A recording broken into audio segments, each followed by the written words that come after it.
안녕하세요. 아들 하나 키우고 있는 30대 여성입니다.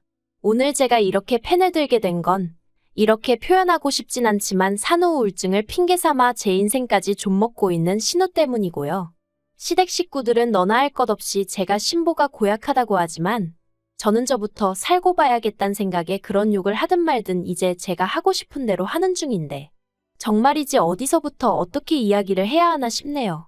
신우가 제가 이렇게 얘기를 하고 다닌 걸 알게 될까봐 걱정이 되기도 하고요. 아무튼 한번 시작해 보겠습니다. 남편하고는 지인의 소개로 만났고 당시 남편은 저와 마찬가지로 직장을 다니는 평범한 회사원이었어요.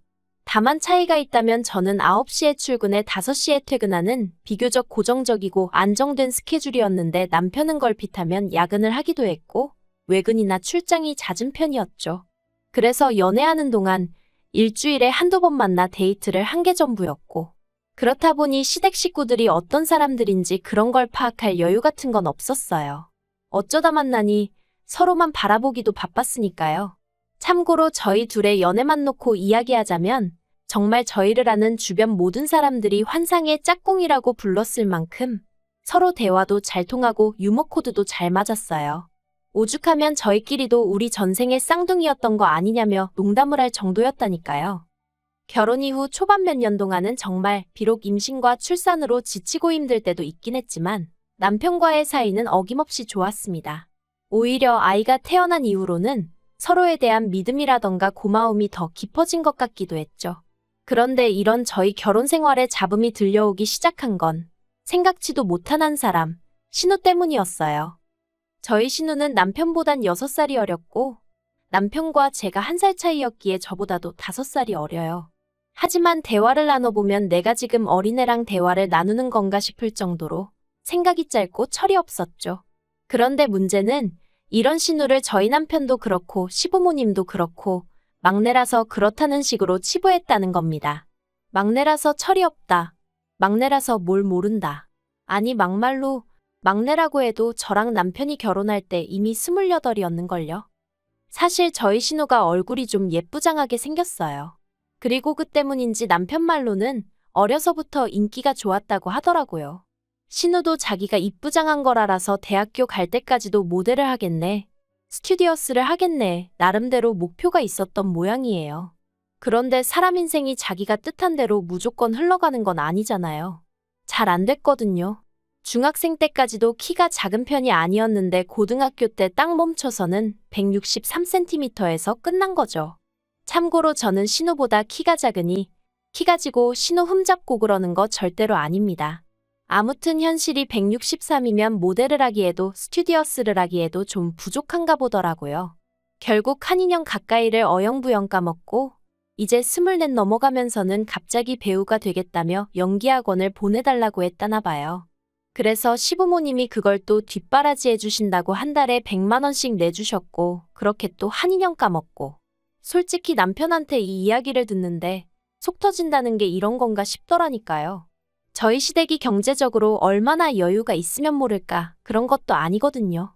아, 그리고 결국 지풀에 지가 지쳤는지 누가 대놓고 뭐라 하지도 않았는데 못하겠다며 두 손 두 발 다 들더래요. 이후로는 아르바이트를 전전하며 살기 시작했고요.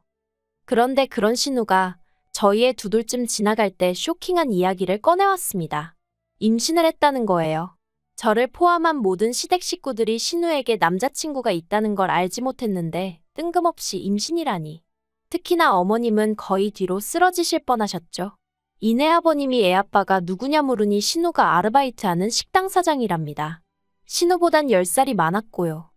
그리고 그날부터 저희 시댁은 완전히 초상집 분위기가 따로 없었습니다. 제가 비록 시부모님과 같이 살진 않았지만 이틀에 한 번꼴로 어머님과 통화를 하다 보니 어머님 목소리만 들어도 어느 정도 상황 파악을 할 수 있었거든요. 어머님께선 하루는 죽어도 이 결혼은 못 시킨다 하시다가 또 하루는 안 시키면 별 수 있냐 하셨다가 그리고 결국 자식 이기는 부모 없다고 신우랑 그 식당 사장이랑 결혼하는 걸 허락해 주셨지요. 그런데 그 둘이 결혼하고 얼마 안 가 신우가 애를 낳았는데 제가 남의 가정사를 정확히 알진 못하지만 신우와 심해부 사이에 뭔가 문제가 생긴 눈치였어요. 심해부가 어머님 아버님 그리고 저희 부부까지 다 있는 자리에서 신우에게 면박을 주는 일도 있었고 신우가 울면서 저희 남편에게 전화해 하소연을 하는 일도 잦아져만 갔거든요. 그리고 이내 시조카가 돌이 되기도 전에 이혼을 한 해 만에 소리가 나오더니 결국 돌잔치도 안 하고 이혼하대요. 정말이지 두 사람 사이에 무슨 일이 있었건 간에 옆에서 지켜보는데 어이가 없었습니다. 멀쩡한 아가씨 신세 망쳐놓고 애는 무슨 젠가 싶고 제가 신우랑 얼마나 사이가 가깝고 돈독했던 건 아니지만 그래도 심해부 뒤통수라도 한 대 딱 갈겨버리고 싶은 심정이었다니까요. 그런데 이후로 생각지도 못한 일이 벌어졌습니다. 신우의 이혼이 제 생활을 고달프게 만들었거든요. 시작은 신우의 우울증이었어요. 사실 우울증인지 뭔지 아무도 정확히 몰라요. 신우가 자기 스스로 자긴 우울증이다 하니까 그런가 보다 했던 거지. 솔직히 말이 나와서 말이지만 처음부터 지금까지 저는 신우가 의사라도 한번 만나서 정확하게 이야기를 들어봤으면 했는데 이런 이야기를 꺼내면 신우는 물론이고 다른 가족들도 저를 무슨 피도 눈물도 없는 사람 마냥 취급을 하더라고요. 아무튼 신우는 그렇게 우울증을 핑계로 이혼하고 얼마 지나지 않아 애를 내버려둔 채 집을 나갔습니다. 머릿속을 정리 좀 하고 오겠다는 문자 하나 덜렁 어머님과 저에게 남겨뒀는데 문제는 어머님은 건강이 좋지 않으셨고 그렇다 보니 졸지에 신우 애가 제 차지가 되었다는 거죠. 솔직히 상황 자체가 짜증은 났지만 그래 신우도 오죽 답답하면 그랬을까 싶어서 좋은 마음으로 애를 봐줬어요. 그런데 이런 제 마음을 신우가 그렇게 이용해 먹을 줄은 몰랐습니다. 주말이 지나 집에 돌아온 신우는 이후로 주말만 되면 우울증을 핑계로 바람을 쐬고 싶단 핑계로 시조카를 저희 집에 맡기기 시작했으니까요. 이게 바로 호의가 반복되면 권리인 줄 안다는 건가. 아무리 좋은 쪽으로 생각하려고 해도 더는 안 되겠다 싶대요. 저도 사람인데 주말엔 밀린 집안일 좀 해놓고는 우리 가족끼리 시간을 보내고 싶었고 쉬고 싶었으니까요. 그래서 결국 반년 만에 신우한테 더는 시조카 데리고 오지 말라고 했어요. 나도 너무 힘들고 피곤하다고요. 그리고 이런 말까진 안 했지만 신우가 우울증이라곤 했어도 저한테 주말에 시조카를 맡기고 나면 룰루랄라 여기저기 잘 도다니는 눈치던걸요. 저는 주말 내내 저희 애도 애지만 시조카랑 씨름을 하느라 죽을 맛이었는데 그런데 그렇게 한 한 달 정도 시조카를 안 봐줬더니 또 집을 나가대요. 또 그놈의 문자 하나만 덜렁 남겨놓고는 물론 시부모님도 그렇고 저희 남편도 그렇고 난리가 났어요. 신우가 나쁜 마음이라도 먹으면 어떡하냐면서요. 그런데 웃긴 건 은근히 이렇게 된 게 저 때문이란 식으로 몰아가더라고요. 그간 잘 봐주던 애를 갑자기 안 봐준다고 하니 신우가 얼마나 서운했으면 그랬겠냐면서. 아니 어떤 애 엄마가 남이 자기 애 안 봐준다고 서운하다고 애만 남겨놓고 집을 나가요? 그게 제정신인가요? 어쨌든 뒤에서 저한테 뭐라고 하던지 말던지 신경 끄고 시조카도 집으로 안 데려왔어요.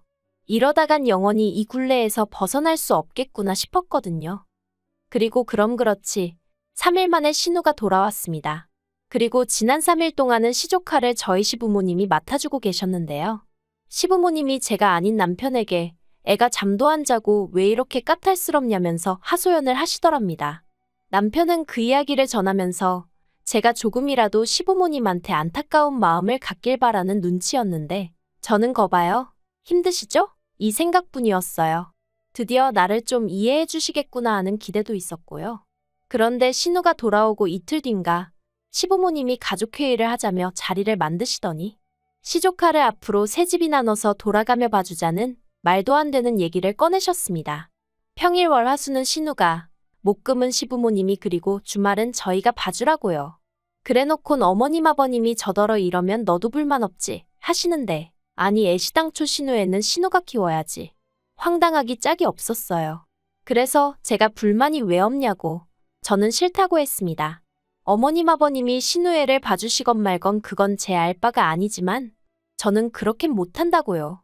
그러자 남편이 신우가 저렇게 힘들어하는데 가족끼리 좀 도와줄 수 있는 거 아니냐대요. 그래서 그러면 당신이 주말에 시조카 봐주라고 나는 우리 애들 데리고 친정에 가 있겠다 했습니다. 그러자 남편도 순간 얼빠진 표정을 짓더니 바로 태세 전환을 해서는 시부모님께 집사람이 못 본다고 하면 못 보는 거라며 손사래를 치는데 얼마나 어이가 없던지요. 그래서 결국 신우랑 시부모님이랑 두 집만 합심하여 시조카를 돌보게 되었는데 아주 그때부터 저희 부부한테 하루가 멀다 하고 전화를 해서는 너무 힘들다 집 나가고 싶다 못 키우겠다 애 누구 줘버리고 싶다. 정말 엄마라는 사람이 저런 소리를 하는 게 말이 되나 싶을 정도로 아무 말이나 하더라고요. 그래도 눈 하나 깜짝 안 했어요. 저러고 사는 것도 자기들 팔자다 싶었고 저는 저 나름대로 그 전에 할 만큼 했다 싶었기에 더는 애 보는 문제로 얽히기 싫었으니까요. 그런데 몇 달 지나서 황당한 이야기를 들었습니다. 신우가 또 임신을 했다는 거예요.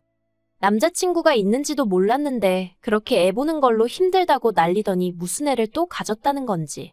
아무리 남편 여동생이라지만 한심하고 짜증도 나고. 그래서 어떻게 된 일이냐고 남편에게 물으니 이혼하고 얼마 지나지 않아서부터 원래 동네 친구처럼 지내던 남자랑 연애를 시작했답니다.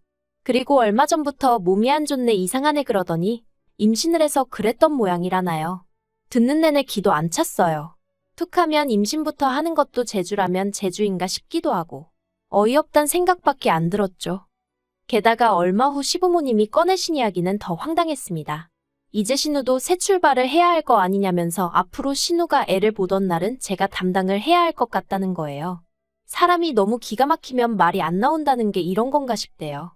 순간 정말 멍해지는 기분이었죠. 제가 가까스로 입을 떼곤 제가 왜요? 라고 물었습니다. 그러자 어머님이 저더러 그럼 앞날 창창한 네 신우가 평생 전 남편애나 키우면서 혼자 살아야 된다는 거냐고 물으시던데. 제가 그런 뜻이 아니지 않냐 했어요. 막말로 심해부가 어디서 낳아온 애 신우한테 떠맡긴 것도 아니고 신우의 얘기도 아니 신우가 키우는 게 당연하지 않냐고요. 그리고 재혼을 하건 뭐라건 신우가 시조카 엄마라는 건 바뀌지 않는 사실인데 그럼 뭐 평생 어머님이랑 저랑 키우냐고 물었죠. 그러자 어머님께서 누가 평생이래냐. 애가 지 엄마 손 좀 덜 탈 때까지만 우리가 도와주자는 거라면서 저더러 그러지 말고 마음을 곱게 쓰라시는데 생각할수록 어이도 없고 기도 안 차고 아무튼 싫다고 했습니다. 신우가 잘 살기를 바라는 건 진심이지만 그렇다고 제가 시조카를 맡아주고 그런 건 죽어도 못한다 했죠. 그러자 이젠 아버님의 불호령이 떨어졌어요. 아버님께서는 저더러 집안 맏며느리가 돼서는 어째서 마음 씀씀이가 그 모양이냐며 저를 나무라셨거든요. 생각할수록 화가 나는 거예요. 그래서 더는 정말 안 되겠구나 싶어서 저희 집에 시조카를 데려다 놓으시던 어쩌시던 마음대로 하시라 했습니다. 그리곤 그날 저녁 저도 원래는 신우처럼 저희 애랑 문자 하나 덜렁 남편한테 남겨놓고 어디든 가버리려고 했어요. 그런데 아무리 그래도 저희 애가 무슨 잘못을 지었다고 그런 기억을 남겨주나 싶대요. 그래서 결국 남편한테 문자만 하나 남겨놓고 애 데리고 친정으로 향했습니다. 문자 내용은 당신 여동생이니 당신이 신우가 행복하다 느낄 때까지 시조카 잘 좀 챙겨줘라 그런 거였죠. 이후로 얼마 안 가 남편한테 전화 오고 난리가 났는데 안 받았어요. 그리고 그렇게 친정에 간 지 이틀째 되던 날 남편이 안 되겠다 싶었는지 저희 친정으로 찾아왔습니다. 그리고 친정 부모님은 이미 저에게 어느 정도 상황을 들어 알고 계셨거든요. 그래서 친정아버지께서 남편을 무척이나 나무라셨어요. 저를 시집 보낼 땐 저 잘 살라고 보낸 거지 모자란 신우 뒷바라지나 하라고 보낸 게 아니었다 하시면서요. 그러면서 여기서 확실히 하라고 차라리 내 딸이랑 이혼을 하던지 아니면 부모님과 단판을 짓고 오던지 하곤 딱 잘라 말씀하시는데 솔직히 좀 든든하더라고요. 참고로 저희 친정부모님은 결혼한 자식이래 부모가 나서는 건 보기 좋지 않다며 웬만해선 간섭은커녕 이렇다 저렇다 네가 잘했다 잘못했다 그런 말씀도 쉽게 입에 올리지 않는 분들이세요. 그래서 이렇게까지 친정아버지가 단호하게 나가실 줄은 몰랐는데 제 속이 다 후련하더라니까요. 아무튼 남편은 몇 번이나 저희 친정부모님께 죄송하다 고개를 숙였고 저에게도 자기가 시부모님과 확실히 단판을 지을 테니 이제 그만 집에 가자며 통사정을 하대요. 그래서 일단 다시 집으로 향했습니다. 솔직히 출근 문제도 있고 친정에 언제까지 있을 만한 여건이 못 되기도 했고요. 그리고 남편은 약속대로 제가 보는 앞에서 시부모님과 신우에게 차례로 전화를 걸어 앞으로 시조카 보는 일에 있어 우리 식구 끌어들이지 말라고 말을 했어요. 그러자 스피커 모드가 아니었음에도 불구하고 시부모님의 역정내는 소리와 신우의 질질짜는 울음소리가 고스란히 전해져 왔습니다. 시부모님께선 네가 오빠가 맞냐 네 마누라가 시켰냐 니들만 잘 살면 다냐 네 동생 불쌍하지도 않냐 그러자 남편도 이러다 자기까지 이혼당하면 어쩔 거냐고 어머니 아버지가 저 책임져 주실 거냐고 그땐 우리 애도 키워주실 거냐고 악을 써대더라고요. 전속으로 이혼하면 누가 애를 자기 준댔나 그런 생각도 잠깐 했지만 아무튼 그러고 나니까 어머님 아버님도 아차 싶으셨던 건지 한풀 기세가 꺼기시대요. 그리고 신우는 뭐 오빠가 이러는 게 내 태교에 지금 얼마나 안 좋은 영향을 끼치는지 아냐 어쩌냐 하는데 남편이 그런 신우더러 너도 생각이란 걸 좀 하고 살라며 화를 냈어요. 그리고는 이런저런 말을 더 하긴 했는데 차마 여기에 적긴 좀 그렇고요. 아무튼 신우가 아주 대성통곡을 하고 난리도 아니었죠. 한편 남편 속이 어떤지는 몰라도 저희 집엔 평화가 찾아왔습니다. 적어도 저는 마음이 편해졌으니까요. 그 통화를 마지막으로 더는 시부모님이나 신우가 시조카 문제로 저한테 연락해오지 않고 저도 덕분에 모처럼 마음 편한 날들을 보내고 있습니다. 신우 결혼이 어떻게 진행이 되고 있는지 그런 건 하나도 몰라요. 괜히 궁금해했다가 이거 해달라 저거 해달라 그런 얘기나 듣게 될까봐 무서워서 말을 안 하고 있거든요. 나중에 시조카가 커서 자기 어렸을 때 이런 일이 있었다는 걸 알게 되면 마음이 얼마나 안 좋을까 그거 하나만 좀 걱정이 됩니다만 그것도 제가 상관할 바는 아니겠죠. 아무튼 결과적으로 시댁 식구들하고는 멀어지게 되었지만 그것마저 다행이다 싶어요.